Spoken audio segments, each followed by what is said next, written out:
In today's video, I'm going to teach you how to fix the App Store verification required issue in just 5 minutes. This common problem can pop up unexpectedly, blocking you from downloading or updating apps on your device. Don't worry though, because with just a few steps we can get you back on track and free from this pesky pop-up. To start off, you'll want to locate and open the Settings app on your iPhone or iPad.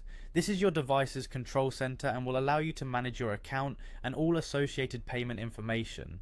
Once you're in your settings, the next step is to tap on your name at the top of the screen. This will take you into your Apple ID settings where you can view and manage personal account details. After tapping your name, look for the payment and shipping option.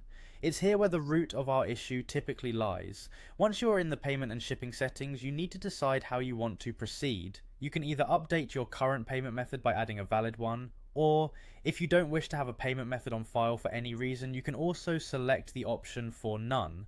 Keep in mind that choosing none won't prevent you from downloading free apps, but you'll need a valid payment option to download paid content.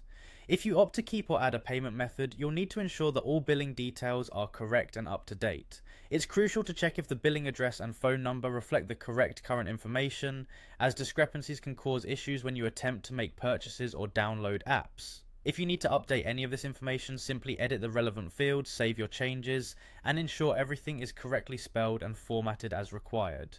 Once you've adjusted your payment options and confirmed everything is accurate, it's time to test whether the problem is resolved. Head over to the App Store and try downloading a free app.